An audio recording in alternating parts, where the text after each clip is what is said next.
जो शपथ ग्रहण मंत्रियों का हुआ उसको लेकर के आरजेडी ने कई सवाल उठाए हैं। खास करके परिवारवाद को लेकर के आरजेडी की तरफ से सवाल पूछे गए हैं कि आखिर ये एनडीए में परिवारवाद कैसा है, जिसका विरोध लगातार नीतीश कुमार करते रहे हैं। इसको लेकर के कहा यह जा रहा है कि पॉलिटिक्स में जितनी पार्टी जरूरी है उतना ही अब परिवार भी जरूरी हो गया है, क्योंकि इक्का दुक्का पार्टी ऐसी बची है जिसमें परिवारवाद नहीं है। और यही वजह है कि बिहार में चुनाव और नई सरकार के गठन के बाद एक बार फिर से पॉलिटिक्स में परिवारवाद का मुद्दा जो है वो गरमाया हुआ है। कल जिस तरह से मंत्रियों का शपथ ग्रहण हुआ उसको लेकर अब आरजेडी ने एनडीए पर परिवारवाद को लेकर सवाल उठा दिया है। खासकर आरजेडी के निशाने पर जीतन राम मांझी की पार्टी हम और उपेंद्र कुशवाहा की पार्टी आरएलएम है।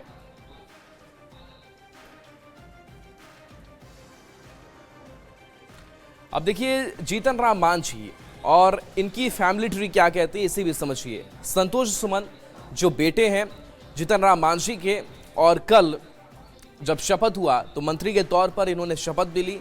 बाकी दीपा मांझी वो भी बहू हैं, एमएलए हैं। दामाद और समधन दामाद प्रफुल्ल कुमार मांझी भी विधायक के तौर पर जीत कर आए। ज्योति देवी भी जो समधन है जीतन राम मांझी की वो भी जीत करके आए। तो ये पूरा परिवार जो है वो सियासत में है।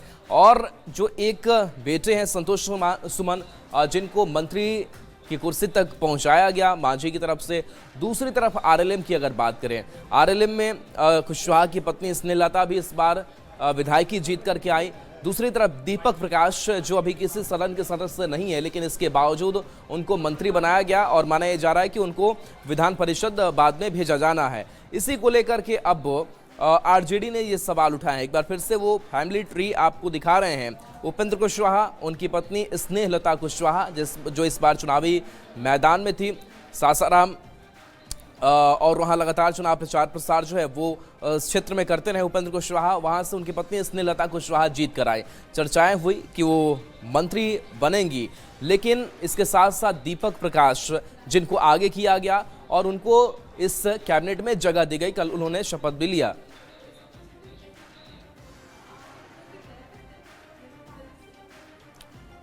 तो देखिए ये परिवारवाद नजर आ रहा है और इसी परिवारवाद पर आरजेडी ने हमला बोला है। मृत्युंजय तिवारी क्या कह रहे हैं, आरजेडी के प्रवक्ता बयान में सुनाते हैं। हमारी पार्टी के ऊपर आरोप लगाए जाते थे, आज तो सब सामने है।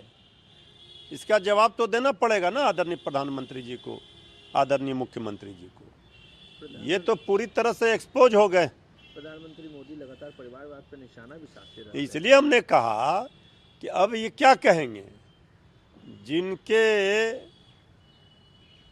वो सूप में ही हजारों छेद हो, वो चलने पर क्या सवाल खड़े करेंगे।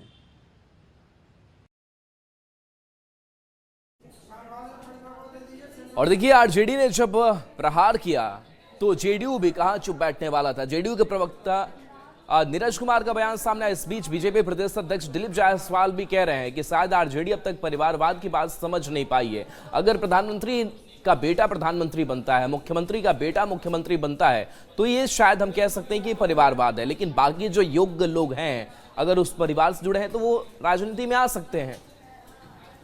परिवारवाद किसको कहते हैं? परिवारवाद कहते हैं राजा का बेटा राजा, मुख्यमंत्री और प्रधानमंत्री का बेटा मुख्यमंत्री और प्रधानमंत्री नहीं बनेगा, उसके बाद कोई परिवारवाद नहीं होता है।